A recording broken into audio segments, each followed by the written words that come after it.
Namaste to all. This world belongs to a family. We are all members of the family.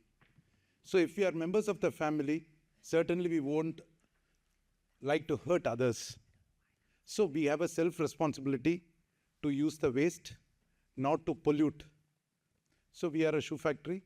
We have, for around 37 years, we have a tannery where, as a step, my boss and my uncle, he has got a zero liquid effluent treatment plant where we treat our water.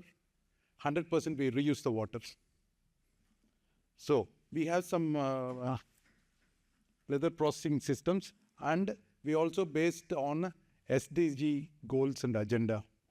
So we are happy to say that we are also contributing to achieving the goals of 2030. Okay, I'm a lawyer by profession, born as a farmer, ended as a cobbler.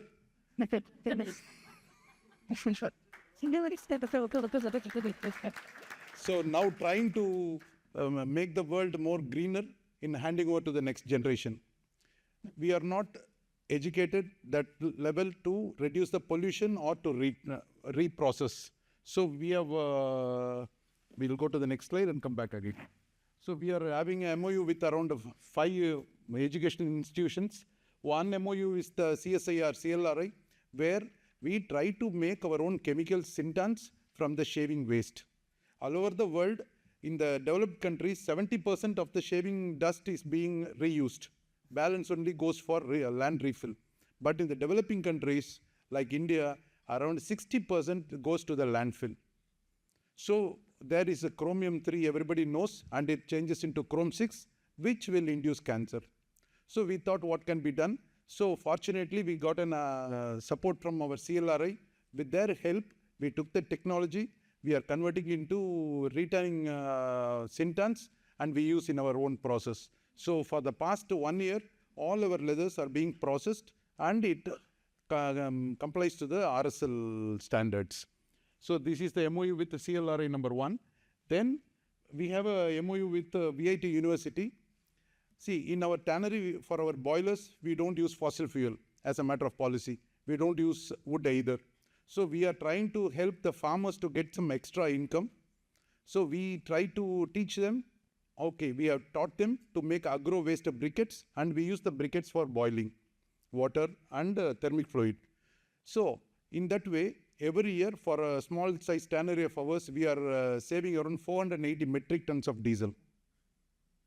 Number 1. Number 2, then we have the ash. It is from the agricultural waste, so it goes to the farming community as a manure.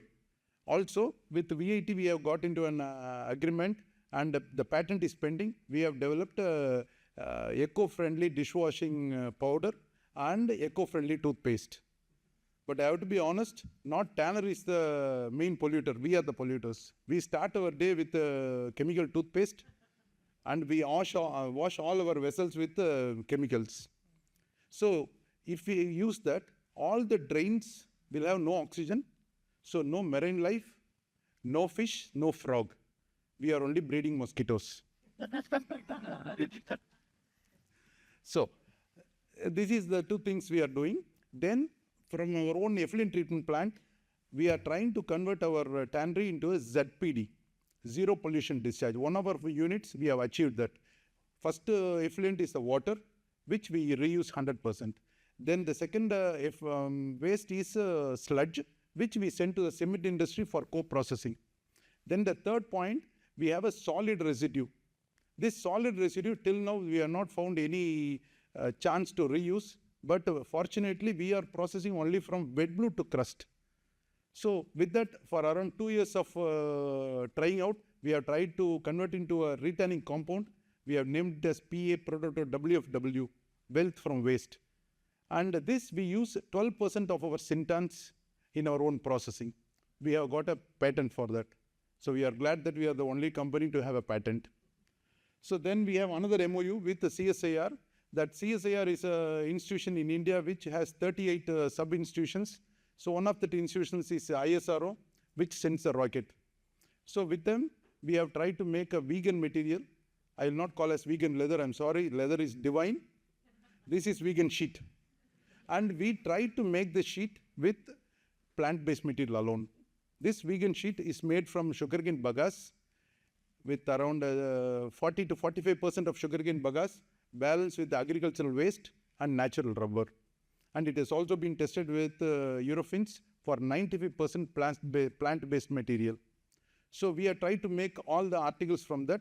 Basically, we are sheet makers and we are developing some people to make the articles from neckwear to shoes.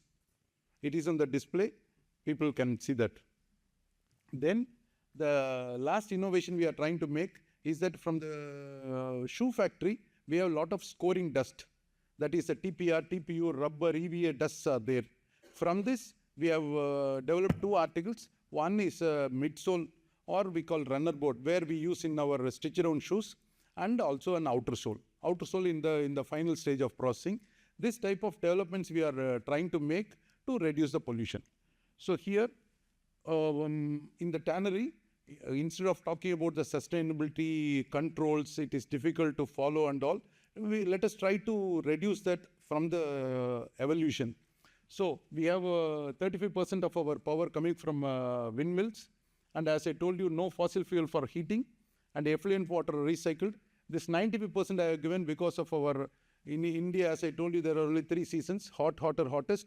There are a lot of evaporation. So I claim only 95%.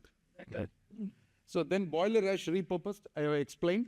And rainwater harvesting during the rainy season, around 50% of the water we harvest and reuse, and zero pollution discharge. So and another thing is that we are trying to develop, give a eco-friendly leather. It's a wet white, chrome-free leather. With the help of our Italian friends, we have developed this leather. And also off late, I have got a Dutch friend who makes a biodegradable finishing also. So this material, if you make shoes, it is biodegradable. But it has to be done testing, how much time it would take and all. But certainly sure, the pollution is very less while making this leather. So as I told you, from neckwear to footwear, we can make vegan wear. And we are partners in sustainable progress. And we take partnership in learning and also teaching. That's it. Thank you.